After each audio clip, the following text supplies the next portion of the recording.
Start. अब तक आप लोगों ने प्रकाश के परावर्तन में देखा प्रतिबिंब बनने की स्थिति, उत्तल दर्पण द्वारा प्रतिबिंब बनने की स्थिति को देखा, किस प्रकार से उत्तल दर्पण द्वारा प्रतिबिंब बनता है। अब आप देखेंगे अवतल दर्पण द्वारा प्रतिबिंब बनने की स्थिति। अवतल दर्पण द्वारा प्रतिबिंब बनने की स्थिति, उत्तल दर्पण द्वारा, उत्तल दर्पण द्वारा प्रतिबिंब बनने की स्थिति आप देखें। ये किस प्रकार का दर्पण है? ये उत्तल दर्पण है। कौन सा दर्पण? उत्तल दर्पण। ये यहाँ पर इसका परावर्तक तल का मध्य बिंदु ध्रुव, और ये जो है इसका जो ये प्रकाशिक केंद्र है, प्रकाशिक केंद्र, या हम इस प्रकार से इसके फिगर को सिस्टमैटिक ढंग से बनाकर देखते हैं। ऐसे तो हमको जो है क्लियर हो जाता, हमारा फिगर गलत नहीं होता है। हम इसको बनाए इस प्रकार से।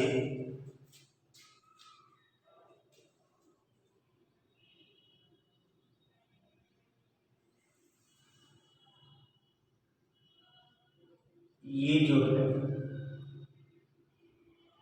इस सेंटर हो गया, और इसका आधा कर लेते हैं। तो आधा करने के बाद हमको जो है इसका ये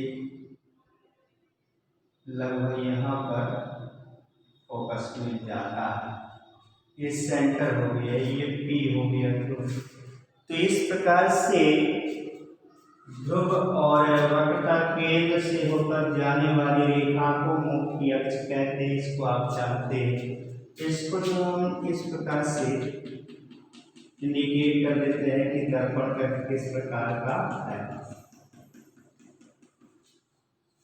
तो ये है उत्तल दर्पण द्वारा प्रतिबिंब बनने की स्थिति, बनने की स्थिति। ये देखें क्या है। मान लीजिए एक वस्तु ए बी मुख्य अक्ष के बी बिंदु पर स्थित है। यहां से चलने वाली किरण ए जी मुख्य अक्ष के समांतर जाती है, तथा परावर्तन के पश्चात फोकस से होकर के आती हुई प्रतीत होती है। दूसरी किरण वक्रता केंद्र से होकर के जाती है।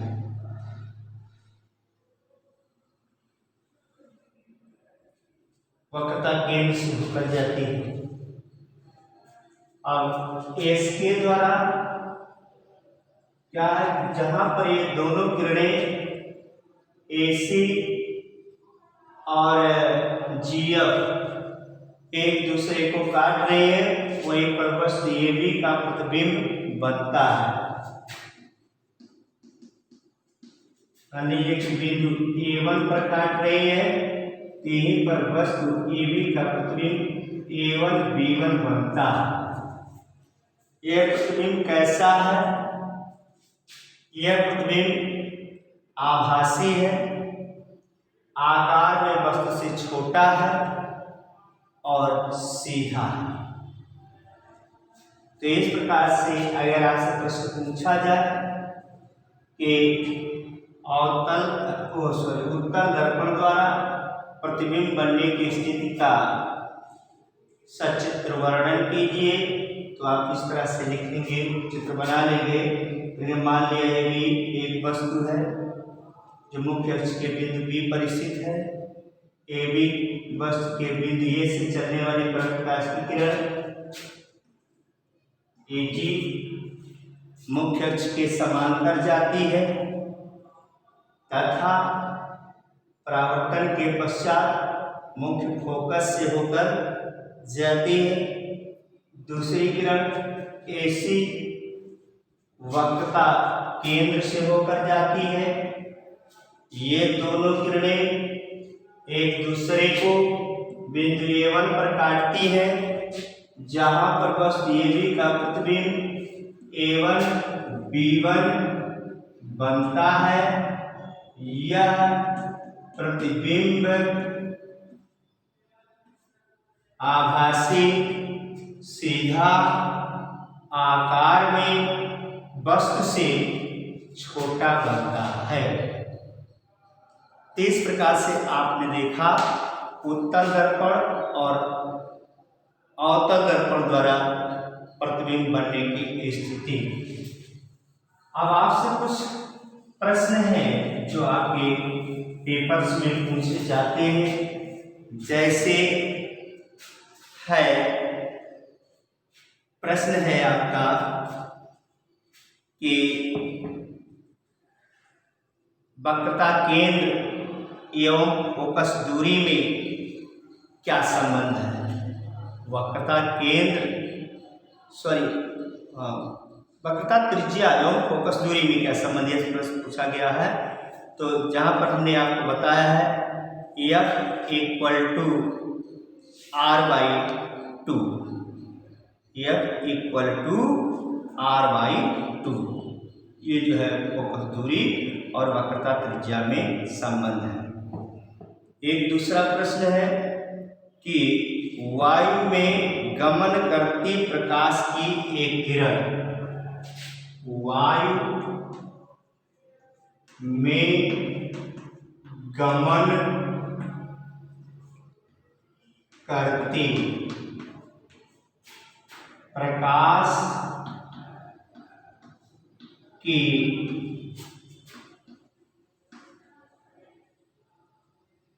एक किरण प्रकाश की एक किरण जल में तिरछी प्रवेश करती है, जल में तिरछी प्रवेश करती है, जल में तिरछी प्रवेश करती है। क्या प्रकाश किरण अभिलंब की ओर झुकेगी? क्या प्रकाश किरण अभिलंब की ओर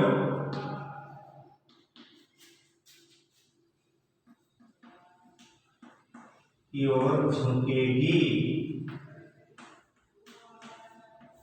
ये अथवा नहीं, अथवा नहीं, ये आपका प्रश्न है।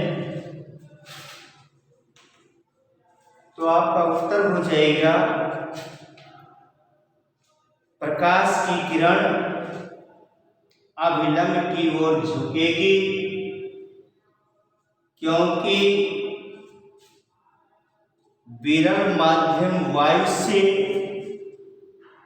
सघन माध्यम जल में प्रवेश करने से इसकी चाल में कमी आएगी। तो आप इसके उत्तर को किस प्रकार लिखेंगे कि प्रकाश की किरण अभिलंब की ओर झुकेगी। उत्तर क्या हो जाएगा? आपका उत्तर हो जाएगा प्रकाश की किरण अभिलंब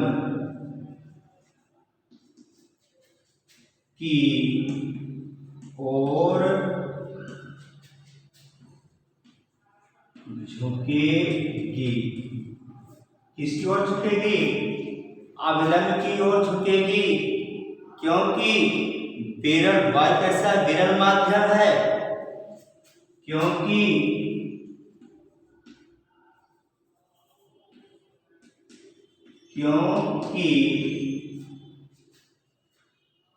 विरल माध्यम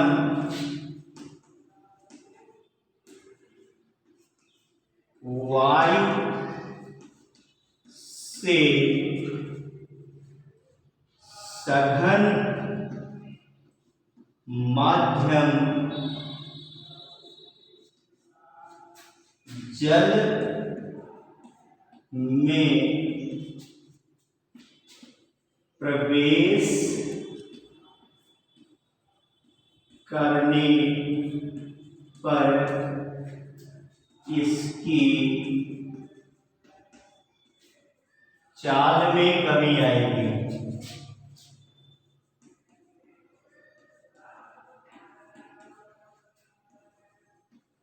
कमी आएगी। इस प्रकार से इस प्रश्न का उत्तर भी हम दे सकते हैं। अब दूसरे प्रश्न के बारे में देखेंगे।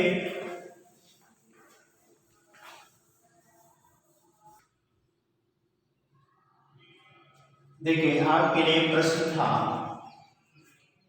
कि अधिकतम प्रकाशित घनत्व के माध्यम को ज्ञात कीजिए और न्यूनतम प्रकाशित घनत्व के माध्यम को ज्ञात कीजिए। जिसमें आपका आंसर होगा अधिकतम प्रकाशित घनत्व का माध्यम हीरा, जिसका अपवर्तनांक 2.4 हो। न्यूनतम प्रकाशित घनत्व का माध्यम हवा, जिसका अपवर्तनांक 1.0003 है।